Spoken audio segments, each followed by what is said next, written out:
sommes de retour dans notre nouvel épisode de notre web émission Artiste-auteur, un statut, avec cette question brûlante d'actualité présidentielle: que nous réserve le nouveau ministère de la Culture? Alors, on a déjà fait une première partie avec nos invités pour parler du mandat qui vient de s'écouler. Et là, on va parler des perspectives du mandat à venir. Je rappelle en introduction que cette vidéo est enregistrée le 28 avril à plus de 19h30. Pour l'instant, on ne sait pas qui est Premier ministre ni qui sont les membres du gouvernement. Très important de vous le rappeler, selon quand vous allez regarder cette vidéo. En tout cas, ce qu'on peut dire, c'est que ce n'est pas nous, normalement. Oui, alors normalement, à moins d'une grosse surprise, on n'est pas ministre. Je vais retrouver... Ah, Catherine, tu as des choses à nous annoncer? Non, mais je veux dire, on n'a aucune certitude, le pire n'est jamais sûr, après tout. C'est ça.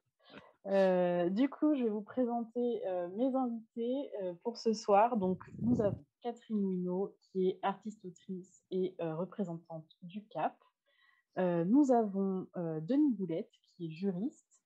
Et nous avons Frédéric Maupaumé, qui est auteur et secrétaire général de la Ligue des auteurs professionnels. Alors, pour parler des 5 ans qui nous attendent, je vais commencer avec une question très générale. Pour vous, quels sont les chantiers à venir dans ces 5 ans concernant les artistes-auteurs? Vous avez 30 secondes. Non. Allez-y. C'est énorme les chantiers qui attendent, puisque ce qu'on disait tout à l'heure, c'est que dans le quinquennat précédent, on est un peu sorti de l'omerta, donc en fait les problèmes ont été mis sur la table. Ils sont nombreux, ils ne sont pas nouveaux, et pour l'instant, non seulement ils ne sont pas en voie de résolution, mais on n'a même pas les outils pour les résoudre, ni les bons interlocuteurs. Donc on a vraiment là beaucoup de pain sur la planche. Qui plus est, on doit faire face à une régression sociale extraordinaire du point de vue du régime social, puisque a été baissé d'une manière intempestive et sans aucune concertation notre assiette forfaitaire volontaire. Ce qui fait que ça, pour l'instant, c'est juste devant nous. Il est possible qu'à partir de juillet 2023, les artistes-autrices qui seront en congé maternité et n'auront pas atteint le seuil fatidique touchent 700 € de moins. Enfin bon, ça c'est... Pour moi, c'est quelque chose de vraiment frappant, parce que c'est la plus grosse régression sociale depuis la création du régime, en fait. Là, ils sont en train de remettre en cause une pierre essentielle du régime pour la protection des plus vulnérables. Or, c'est vrai que donc on va voir, d'après Emmanuel Macron, ce nouveau quinquennat sera moins antisocial que le premier. Eh bien, on va pouvoir le tester directement sur nos métiers, puisque effectivement, le premier quinquennat a été très antisocial. Les artistes-auteurs les plus vulnérables n'ont pas eu d'aide, par exemple, pour payer leurs cotisations sociales. Et là, je vous dis, cette régression sociale-là, c'est juste énorme, quoi. Donc, effectivement, il y a surtout des grosses attentes pour aller dans un sens inverse que de couper la corde au dernier de cordée, quoi. Ouais. Oui, je crois que dans les chantiers primordiaux, il y en a un premier, c'est la question de la rémunération ou du partage de la valeur pour les auteurs et autrices. Alors, moi, ce que je connais le mieux, c'est le monde du livre. Mais voilà, cette question-là, elle est centrale. On sait bien que la part réservée aux auteurs et autrices va plutôt en baissant d'une manière générale dans le monde du livre. On sait qu'on a énormément d'auteurs et d'autrices qui sont en dessous du seuil de pauvreté alors qu'ils travaillent à plein temps. Il y a des grosses difficultés pour les femmes, pour les plus jeunes. Donc, cette question-là, c'est un vrai chantier qui, à mon avis, donc on en parlera, mais on va négocier sur cette question-là avec le syndicat de l'édition. Mais si jamais on n'aboutit pas, ce qui est toujours possible, je pense qu'il va falloir au ministère de la Culture un ministre qui a à la fois une vision politique et du courage pour régler ce genre de questions-là, parce qu'il y a un enjeu politique aussi, y compris de qu'est-ce que c'est que la création française, comment est-ce qu'on l'exporte, c'est quoi le soft power français, etc. Voilà, donc ça c'est un enjeu qui est important. Il y a un deuxième enjeu qui est extrêmement important aussi, même si c'est pareil, c'est pas le truc qui fait rêver non plus, qui fait rêver, mais c'est la question de la représentation professionnelle des auteurs et autrices, en fait, de la représentation à tous les niveaux.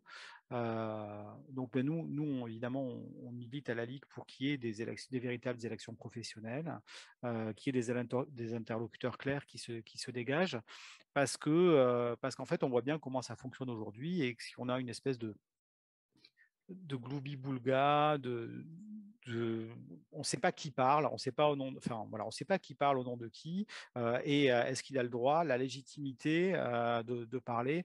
On ne sait pas qui le ministère de la Culture écoute. Enfin, c'est un bordel incommensurable et qui n'est pas quelque chose qu'on ne peut pas régler. C'est pas nécessairement quelque chose qui est simple à régler, mais enfin, c'est quelque chose qu'on peut régler et qu'on doit régler et qui fera du bien à tout le monde en fait. La clarification de qui sont les acteurs dans l'écosystème, qui parle sur quel sujet et au nom de qui, ça me paraît central. Voilà. Et en plus de ça, ça permettra de régler d'autres sujets, quoi, parce que ça devrait permettre de régler l'ensemble des sujets, normalement, voilà, bien sûr. Dans un véritable dialogue social et non pas un monologue social qui nous est imposé depuis le début. C'est l'ensemble des sujets qui devraient être discutés avec les syndicats, en fait. Ouais. Et voilà. Et après, je pense qu'on a besoin d'une clarification, et une fois que c'est clarifié, d'une simplification de certaines règles de notre régime fiscal et de notre régime social. Il y a besoin de mettre les choses à plat, et c'est vraiment un sujet, quand on commence à regarder de près, on se rend compte de, en fait, la totale incompétence, mais je ne dis pas ça forcément toujours d'une manière négative, hein, mais en fait, les gens ne savent pas. Et les gens ne savent pas comment ça fonctionne, le régime des auteurs, des artistes-auteurs. Et ils ne sont pas tous de mauvaise volonté. C'est juste qu'il y en a, ils ne savent pas. Ils ne savent pas parce qu'ils n'ont pas été formés, parce qu'on leur a dit des conneries, parce que ceci et cela. Et ce n'est pas que les auteurs et autrices qui ne savent pas. C'est les éditeurs, ils ne savent pas. Les OGC, parfois, j'en ai eu encore un au téléphone tout à l'heure, qui manifestement a un gros problème dans dans sa gestion de la TVA, ils ne savent pas. Les centres nationaux ne savent pas. Donc en fait, on a vraiment besoin de mettre les choses à plat, au clair, et de simplifier ce qui a besoin d'être simplifié, mais au moins déjà de clarifier tout ce bordel, quoi. Denis ? Oui, moi je dirais qu'il y a la question des chantiers est immense, parce que j'ai envie de dire qu'on a les mêmes chantiers que ceux qu'on avait les 5 dernières années et qu'il va falloir les poursuivre. On va avoir des chantiers qui vont être dictés par un certain nombre de temps qui sont d'ores et déjà actuels, et puis je ferai une distinction en fait entre les chantiers par la force des choses et puis les chantiers sur lesquels je pense les auteurs doivent se mobiliser pour ne pas se laisser engloutir par la machine à concertation. Ce qu'on a vu les 5 dernières années de la méthode du gouvernement, c'est un système de concertation qui consiste à occuper le temps des bénévoles, des organisations d'auteurs sur tout un tas de sujets, en écoutant au final très peu ce qui ressortait de la part des auteurs. Et ça inclut une véritable problématique, c'est une mobilisation d'énergie qui est déjà rare. C'est une denrée rare, l'énergie d'auteurs qui en plus disposent de compétences. Il faut non seulement avoir des auteurs qui soient disponibles, et il faut en plus qu'ils aient les compétences pour comprendre les sujets sur lesquels le gouvernement veut concerter. Donc on est sur deux raretés. Et donc, on va avoir ça. Alors, sur les sujets qui vont et continuer de mobiliser les personnes, moi, ce que je vois comme gros chantier qui va arriver, c'est la question des retraites, puisqu'on ne sait pas encore exactement bien la forme que va reprendre les concertations sur la question des retraites. Et il faut quand même voir que le système de retraite des artistes-auteurs bénéficie d'un certain nombre d'exceptions liées à la spécificité du secteur de la culture, qui sont systématiquement menacées, ce qu'explique Catherine avec là actuellement la question du bouclier social qui a été, on va dire, brisé. Et donc, il y a toujours ce risque de menace sur la question des retraites. Donc ça, c'est un sujet.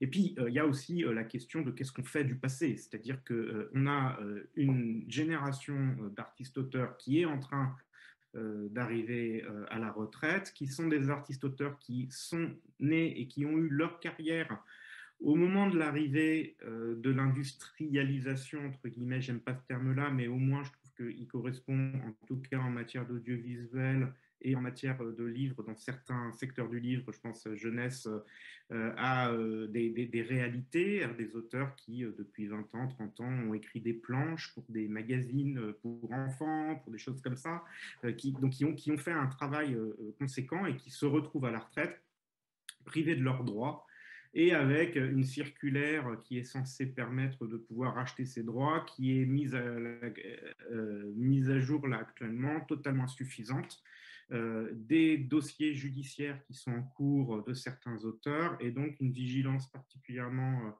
importante de la part des organisations d'auteurs sur le suivi judiciaire des actions en cours. Mon espoir pour les auteurs, étant que des décisions judiciaires viennent condamner fermement la GESA et le gouvernement à indemniser les auteurs et à prendre en charge les cotisations retraite qui n'ont pas été prises en charge au moment où elles devraient être, et que ça soit ça qui puisse être l'issue. Donc ça, c'est vraiment sur l'aspect, on va dire, social. Sur l'aspect négociation, il faut voir qu'il y a eu la directive de 2019 qui a été adoptée sur le droit d'auteur, qui a été transposée récemment par des ordonnances. Il y a une ordonnance qui est en cours d'attaque, qui est contestée aujourd'hui par certaines organisations d'auteurs au niveau du Conseil d'État, parce que ils ont oublié, le gouvernement a oublié au moment de la transposition de transposer le terme approprié pour la rémunération des auteurs. Donc en fait, le droit français reconnaît depuis toujours le droit à une rémunération proportionnelle pour les auteurs, et le législateur européen avait cru intéressant et intelligent de s'assurer que cette rémunération, en plus d'être proportionnelle, soit appropriée. Le gouvernement a considéré que vraiment on faisait de la sémantique qui n'a pas vraiment beaucoup de sens, et que donc une rémunération simplement proportionnelle pour les auteurs, c'était bien suffisant. Approprié, c'est un peu une forme de redondance. Je rappelle pour ceux qui nous écoutent qu'il y a un rapport qui avait été fait, notamment, là je vais parler pour l'audiovisuel, c'était en 2018, un rapport de l'OPCA, c'est l'organisme de l'Observatoire permanent des contrats de l'audiovisuel de la SACD, qui avait établi qu'avec le taux de rémunération proportionnelle qui était habituellement dans les usages versés aux scénaristes, il faudrait que la série la mieux exportée dans le monde, la série française la mieux exportée dans le monde, fasse l'objet de ventes 18 fois supérieures aux ventes qu'elle fait déjà en étant la mieux exportée dans le monde, pour avoir l'espérance de rembourser les avances qui sont versées par les scénaristes pour écrire. Donc voilà, donc là on a un exemple très clair du fait qu'une rémunération proportionnelle n'est pas forcément appropriée et peut conduire, à partir du moment où le taux est extrêmement bas, à un détournement pur et simple du principe de rémunération proportionnelle. Donc ça, c'est un enjeu judiciaire qui, j'espère, va aboutir pour les auteurs et qui aurait des conséquences pour tous les auteurs, pas uniquement les scénaristes de l'audiovisuel dont je viens de parler, parce que les auteurs du livre, dans le cas des négociations qui doivent reprendre là sur la rémunération, et ben c'est pas du tout la même chose d'arriver avec une décision du Conseil d'État qui dit qu'il y a un loupé et qu'il y a une exigence d'une rémunération appropriée en plus de la rémunération proportionnelle, que les deux doivent être corrélés. On est plus fort dans la négociation par rapport à ça. Et donc ça, c'est vraiment sur l'aspect. Et sur la directive, l'autre chose qu'il y a, c'est la directive a prévu qu'en cas d'absence d'exploitation, il y aurait des accords collectifs qui devraient être conclus pour définir les conditions dans lesquelles les auteurs peuvent résilier leur contrat en cas d'absence d'exploitation. Alors, les auteurs de l'audiovisuel ont été exclus du bénéfice de cette disposition pour des raisons tout à fait contestables. Je ne vais pas revenir dessus pour ne pas être trop technique, mais retenez que, par exemple, les auteurs du livre, mais aussi les auteurs de tous les autres secteurs, les photographes, les plasticiens, enfin, tout auteur de tout secteur a la possibilité aujourd'hui, via ces organisations professionnelles, même d'ailleurs doit, via ces organisations professionnelles, demander la mise en place de concertations pour arriver à des accords qui définissent ce que c'est, et ce qui sera assez intéressant d'ailleurs, parce que, on le sait, aujourd'hui, les exploitants ont la tendance à vouloir constituer des actifs immatériels, c'est-à-dire en récupérant l'intégralité des droits des auteurs, même en sachant à la base qu'ils ne les exploiteront pas. Et ça, c'est une des véritables problématiques aujourd'hui, puisqu'on a un droit qui reconnaît le fait qu'en contrepartie de la cession des droits, l'exploitant s'oblige à exploiter le droit. Et en fait, à côté de ça, on a des financiers qui considèrent les actifs intellectuels comme des actifs et pour lesquels il faut absolument les préserver, et quitte à ne pas les exploiter dans des logiques financières. Donc là, il y a un enjeu de négociation par rapport à ça. Et dans les choses sur lesquelles il faut que les auteurs, à mon sens, s'emparent, il y a le chantier de la représentativité, je ne reviens pas dessus. Là, Fred a dit tout ce qu'il fallait. Il y a le chantier du louage d'ouvrage, c'est-à-dire autrement, qui est l'autre chantier absolument indispensable. Encore une fois, aujourd'hui, on a des textes qui soient français ou européens qui font à peu près ça d'épaisseur pour expliquer dans quelles conditions il faut protéger l'auteur quand on exploite son œuvre et une fois qu'elle est exploitée. Et on a zéro texte qui précise comment est-ce qu'on doit protéger un auteur au moment où il crée l'œuvre avant que cette dernière soit exploitée. Et cette situation, elle est insoutenable. Il faut impérativement que des députés, des politiques prennent conscience de l'absurdité et de l'iniquité de la situation, qui consiste à ne pas considérer comme étant une partie faible les auteurs au moment où ils créent, et de ne leur assurer une protection qu'au moment où l'œuvre est créée. Ça, c'est absolument insupportable. Et c'est un lobbying qui doit être fait au niveau français et européen. Voilà.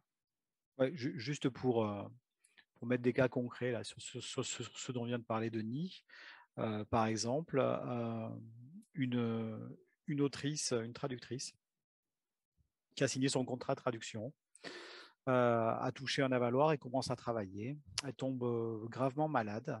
Elle ne pourra pas rendre sa traduction à temps. Son éditeur décide de casser le contrat, de récupérer l'avaloir et de faire le travail par quelqu'un d'autre. Donc, si on est dans le monde du salariat, c'est inenvisageable. Enfin, quand on est malade, on ne se fait pas virer. Quand on tombe enceinte, on ne se fait pas virer. Mais pour un auteur ou pour une autrice, c'est tout à fait possible, en fait, y compris avec un contrat qu'on a signé et qui a l'air d'être sympa, ou même parfois on est bien payé. Mais voilà, ce genre de truc-là génère aussi des difficultés pour, je sais pas, un dessinateur qui s'est cassé le poignet, qui ne pourra pas rendre son livre à temps. Ça génère aussi un ensemble de difficultés sur, par exemple, le fait qu'on ne soit jamais couvert sur un côté accident du travail, quoi. Si je suis auteur de théâtre et je suis avec la troupe sur le plateau, et je travaille, je suis en train d'écrire avec eux, d'écrire le spectacle, je prends un projecteur qui se décroche sur le coin de la tronche, je ne suis pas couvert. Et je suis la seule personne dans tout le théâtre qui n'est pas couverte en cas d'accident en cas de ce genre d'accident comme ça. Donc, il y a quelque chose de très, très important et d'urgent à faire là-dessus. On pourrait parler d'un accident de bagnole en allant en dédicace aussi, c'est pareil. Oui.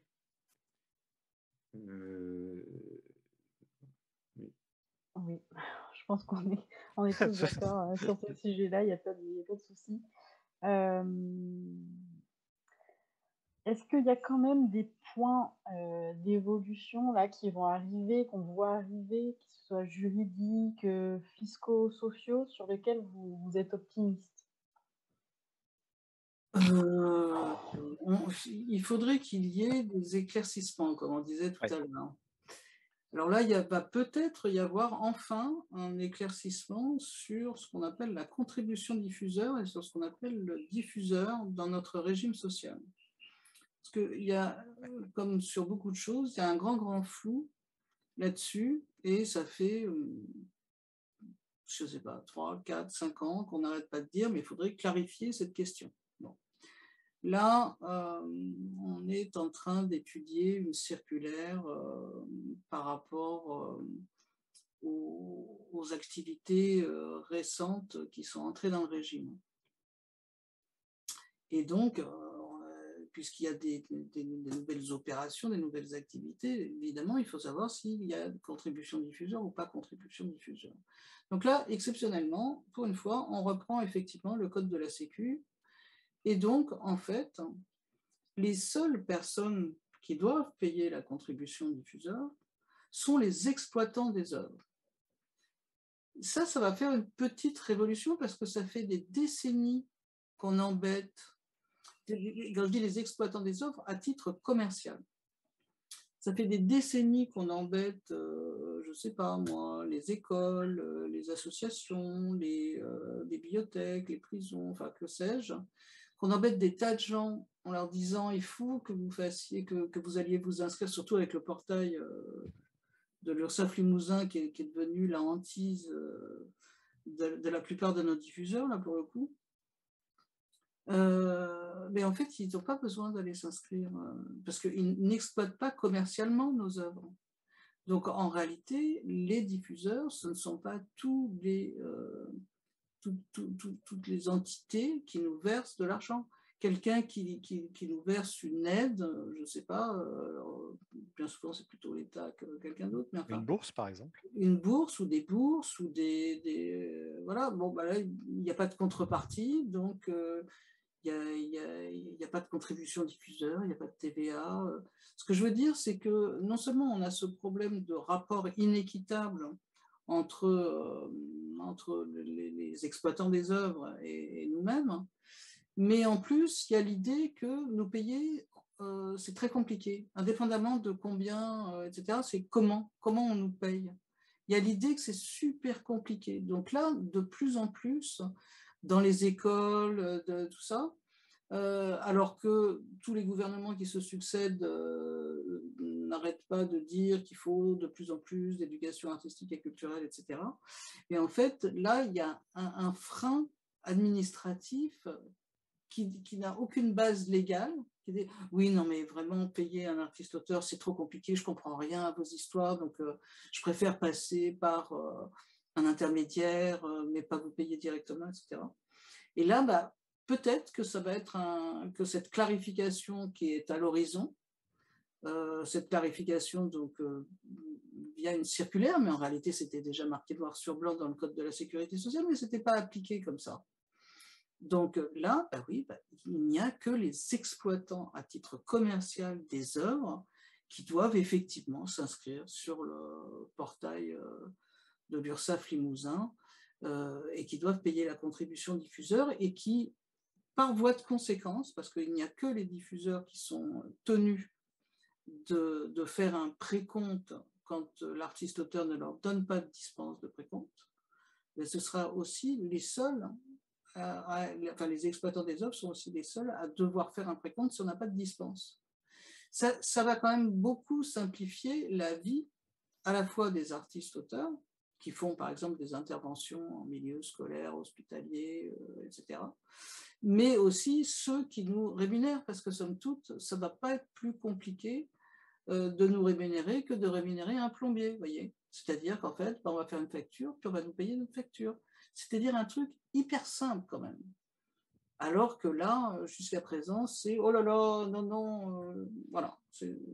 Donc en plus des rapports inéquitables, on nous met aussi, il y a eu, et là, il faut espérer que ça disparaisse, des difficultés absurdes administratives qui ont été, enfin des pratiques qui ne correspondent à rien d'un point de vue légal. Non, moi j'ai d'autres sources d'espoir parce que je suis un mec extrêmement dans l'espoir. Il y a premièrement le fait que le rapport Racine est sorti, il y a beaucoup de gens qui ont regardé ça et qui ont ouvert les yeux et qui se sont dit putain, en fait il y a vraiment des problèmes, il y a des trucs qui sont pas normaux, et notamment, y compris des gens qui sont spécialistes de propriété intellectuelle, en fait. C'est-à-dire, ils ont fait... quelqu'un qui est spécialiste de la propriété intellectuelle, n'est-ce pas, Denis, tu vois bien moi de quoi je veux parler, c'est quelqu'un qui a fait des études de droit. La propriété intellectuelle, c'est particulier, et c'est surtout... c'est un petit bout. Et en fait, tous ces gens qui ont fait de la propriété intellectuelle ne savent pas ce qui se passe à côté. C'est des gens qui vont parler voilà, y compris éventuellement rédiger des textes de loi, rédiger des choses sur nous, mais qui ne savent pas comment ça marche socialement, qui ne savent pas comment ça marche fiscalement, qui ne savent pas la réalité de notre activité, qui ne savent pas comment on est payé, etc. Et petit à petit, moi je trouve qu'il y a de plus en plus de gens qui ouvrent les yeux en fait et qui se disent « Ah d'accord, mais en fait, en vrai, ça se passe comme ça. Mais du coup, j'ai peut-être dit des conneries avant. » Et voilà. Et petit à petit, il y a quand même ce truc-là. Moi, je trouve qu'il y a de plus en plus de gens qui regardent et qui sont prêts à discuter avec des gens qui viennent d'autres milieux, d'autres domaines, pour bosser ensemble. Donc ça c'est vraiment intéressant. Voilà, y compris que ce soit des juristes ou des avocats, y compris des juristes parfois de grands groupes éditoriaux, hein, qui tout d'un coup, voilà, à force de poser, voilà, de mettre des problèmes sur la table, tout d'un coup ils se disent ah oui, là c'est vrai, on a un problème, il va falloir qu'on règle ce problème, et donc on peut en parler. Ça c'est important. Il y a un autre truc aussi que je trouve qui est très important, c'est il y a une espèce de prise de conscience. Nous, on travaille beaucoup à la Ligue avec les régions, en fait. Il y a quand même une prise de conscience de beaucoup d'acteurs régionaux que, de toute évidence, si on laisse que les gens au ministère et à Paris régler les problèmes, en fait, ça ne règle rien du tout et c'est le bordel. Et donc, il y a pas mal de gens qui sont prêts à dire en fait, on va travailler, on va faire des trucs. Après tout, on n'est pas plus con et on est capable de sortir des documents, réfléchir ensemble, etc. Donc, la Ligue travaille beaucoup dans ce sens-là, mais on a énormément d'échos et de retours positifs là-dessus, et de gens qui disent oui, en fait, on n'en a rien à foutre de ce qu'a dit, je ne sais pas, telle instance nationale. on va travailler, on va sortir des documents et on va essayer de faire avancer le Schmilblick nous-mêmes. Ce qui est plutôt cool parce qu'on on a tendance à être dans un pays qui est extrêmement centralisé, tout se fait à Paris, les réunions de concertation, c'est à Paris, t'es pas payé, les transports sont pas payés, etc. Enfin, le bilan, c'est que des gens qui sont sur place et qui discutent entre eux. Et il y a un certain nombre, voilà, c'est un des bénéfices collatéraux, on va dire, du Covid, c'est que tout d'un coup, il y a eu des tonnes de réunions de travail qui ont été faites en visio avec des gens qui ne sont pas tous sur place à Paris et qui se sont rendus compte qu'ils avaient des choses à dire. Et maintenant, ils n'ont pas spécialement envie de fermer leur gueule, en fait. Hein. Donc, ils continuent sur cette lancée-là. Et je trouve que c'est hyper positif.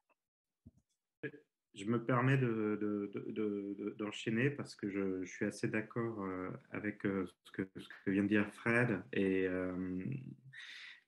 c'est sûr que quand on est au cœur du réacteur, comme vous pouvez l'être dans vos engagements bénévoles, et pour avoir été dans cette position-là par le passé, je mesure à quel point ça peut parfois être désespérant.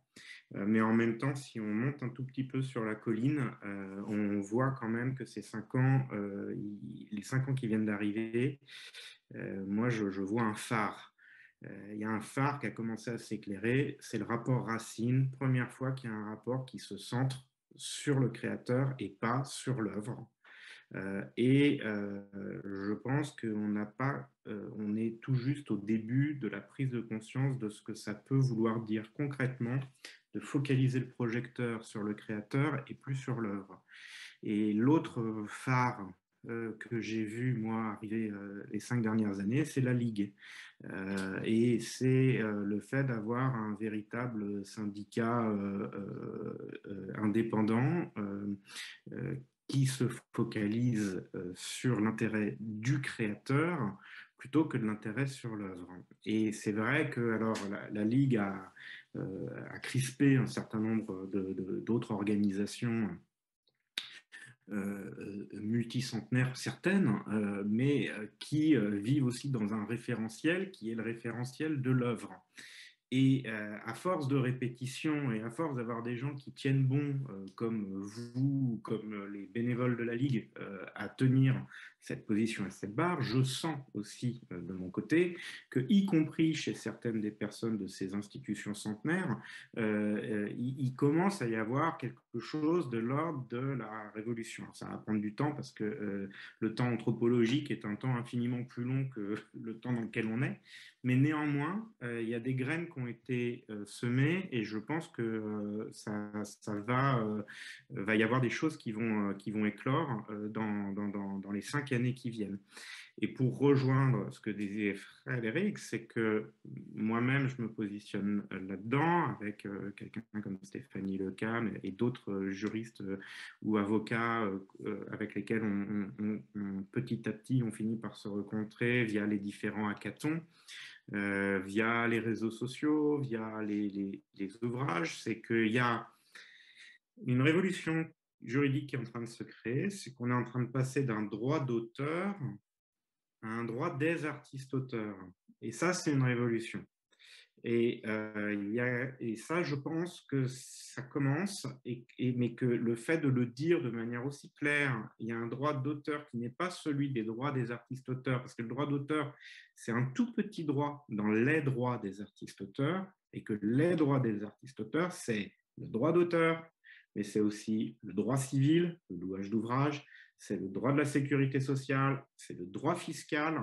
Ce sont tous ces droits-là et que la vie d'un auteur, elle est rythmée par sa déclaration d'impôt, ses événements de la vie, les contrats qu'il signe pour créer et ensuite l'exploitation de la vie de son œuvre, en fait. Et il suffit de regarder tous les manuels qui ont alimenté les juristes qui travaillent et font les contrats dans le secteur culturel depuis 40 ans.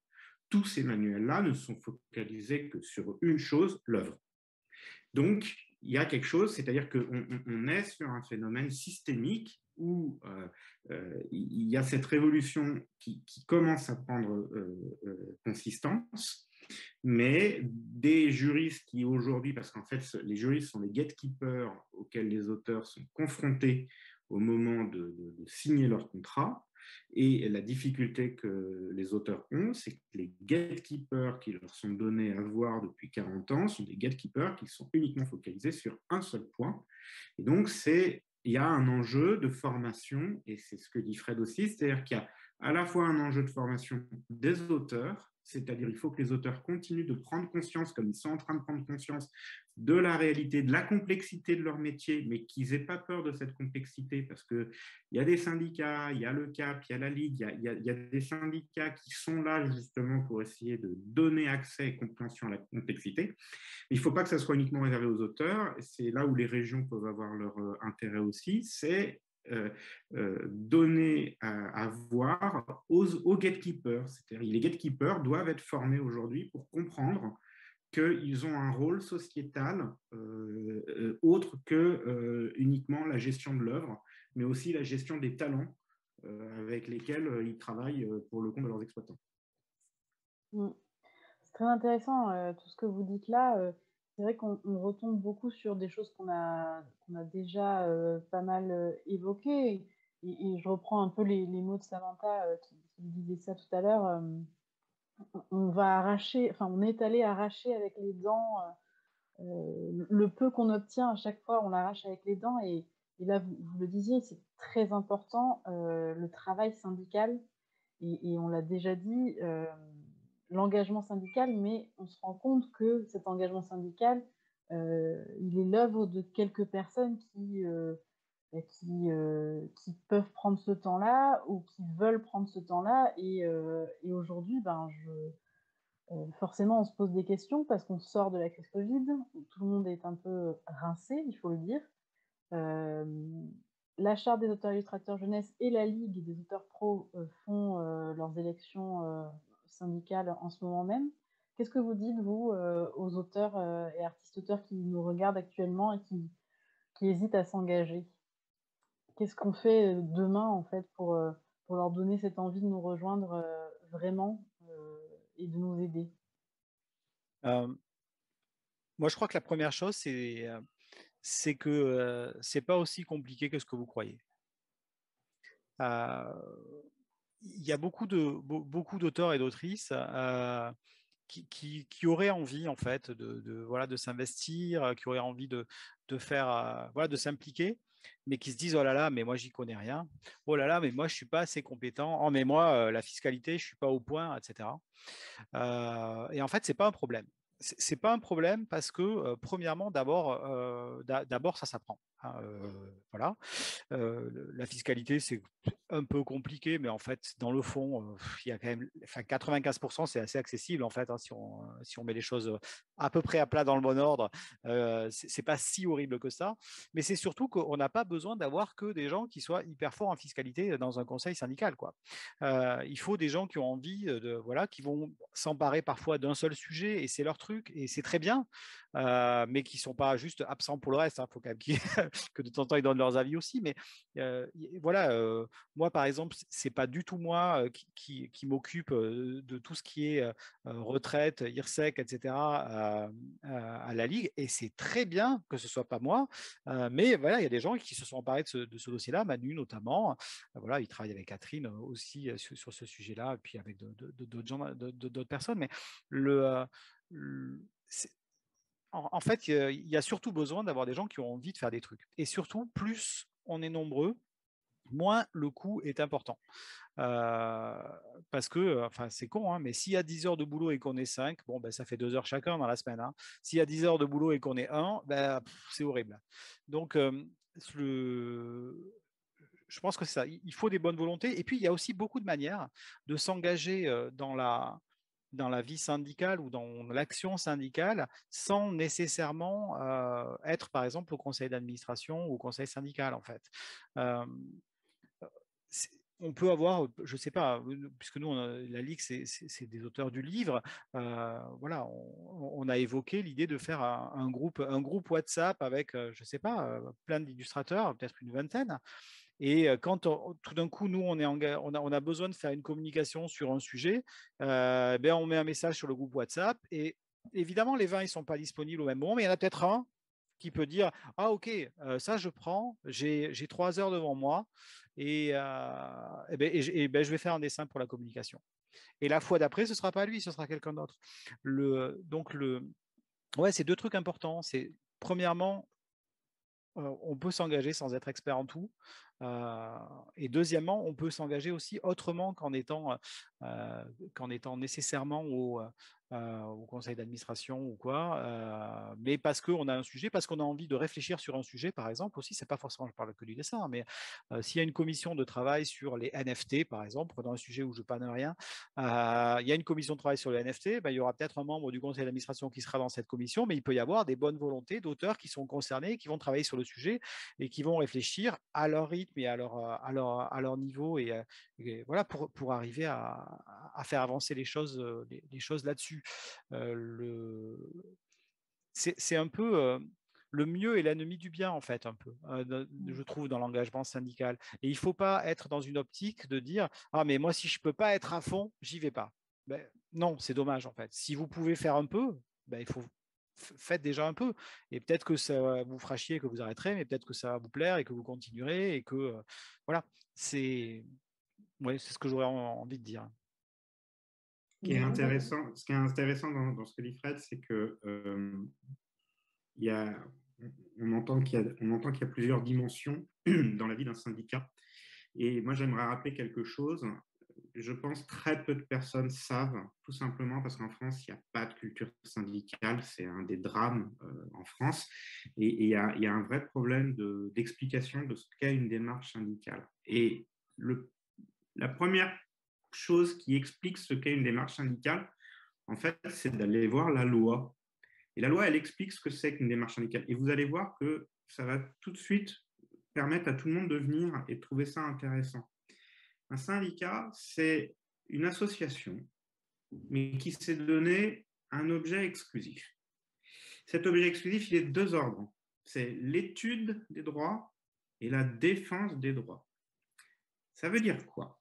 Ça veut dire que si vous êtes en train d'écouter cette émission-là et que vous y comprenez rien, que vous aimeriez bien défendre les droits, vous aimeriez bien à un moment montrer les crocs parce que vous sentez, vous êtes vénère et vous sentez qu'on se fout de votre gueule, mais le truc qu'il y a, c'est que vous ne savez même pas exactement d'où ça vient.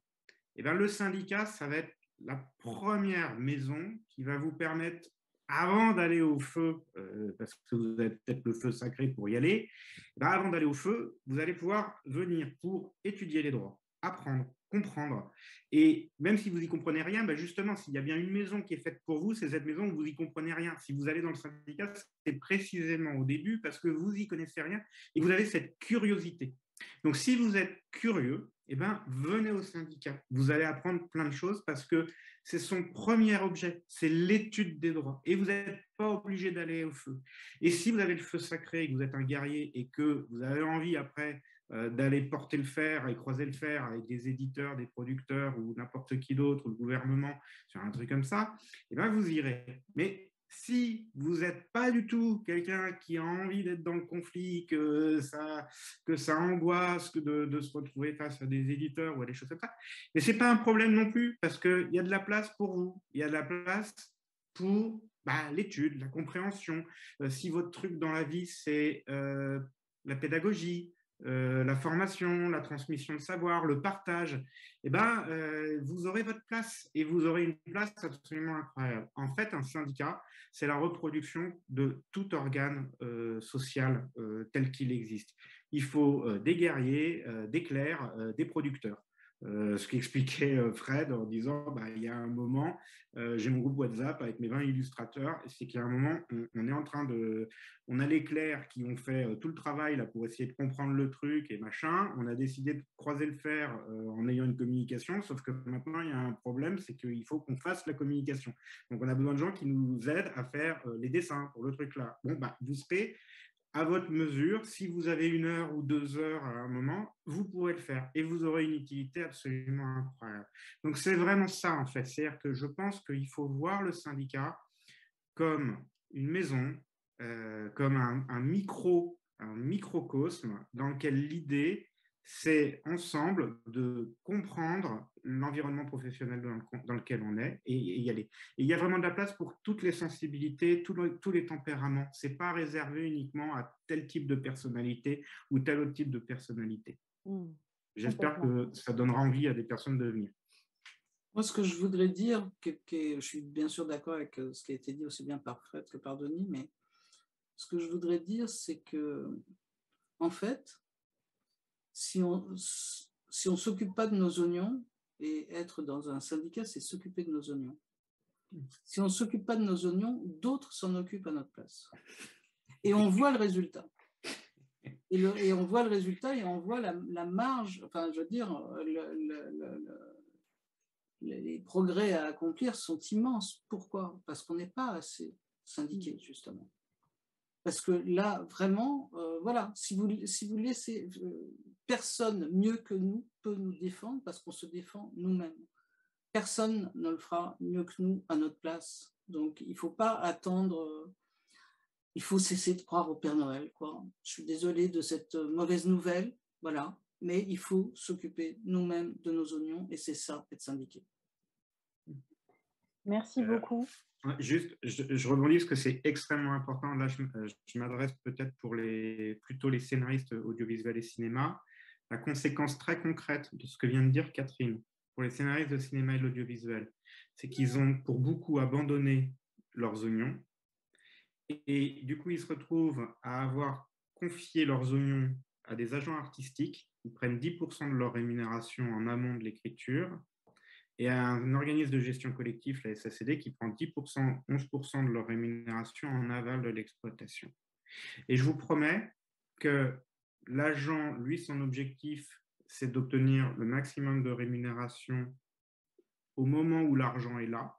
Donc, il va privilégier à tout prix les intérêts amont, et il a raison de le faire. Donc, il va essayer de maximiser les rémunérations, mais il ne va pas s'occuper de maximiser les rémunérations liées au succès parce que c'est quelque chose de tellement incertain pour lui, sur lequel il n'est même pas sûr de toucher de l'argent plus tard, qu'il ne va pas se mobiliser pour ça. Et à l'inverse, la SACD ne va absolument pas dépenser une énergie considérable à améliorer la quantité d'argent que vous pouvez percevoir en amont, parce qu'il ne touche pas d'argent dessus. Donc, vous vous retrouvez à avoir deux intermédiaires qui vous confiez vos oignons, mais qui en fait ont leurs propres intérêts. Et c'est ça la difficulté que les auteurs ont, c'est qu'ils sont persuadés que parce qu'ils confient leurs intérêts à des intermédiaires, ces intermédiaires, il n'y a plus besoin de contrôler ce qu'ils font de leurs intérêts. Et donc, quelque part, le syndicat, c'est le seul endroit qui peut vous garantir à un moment d'avoir des gens comme vous, dans la même situation professionnelle que vous, qui est capable d'analyser concrètement la manière dont on sert vos intérêts et les gens qui sont censés les servir les servent. Il n'y a que le syndicat qui peut être un contre-pouvoir si jamais, pour des raisons sur lesquelles on ne reviendra pas ici, vous pouvez commencer à voir que certains de vos intermédiaires se servent la soupe plus généreusement qu'ils le devraient. Voilà. Merci beaucoup à tous les trois. Je crois qu'on va conclure là-dessus. C'était très important pour moi de vous poser cette question dans cette période. Ce que je retiens, c'est qu'on a énormément de chantiers à venir sur les 5 ans, mais que si on est nombreux à se serrer les coudes pour se mêler de nos oignons, on y arrivera et on va avancer ensemble. En tout cas, il y a des belles perspectives malgré tout pour l'avenir. Merci à tous les trois. On va se laisser là et à très bientôt. Merci, bonsoir.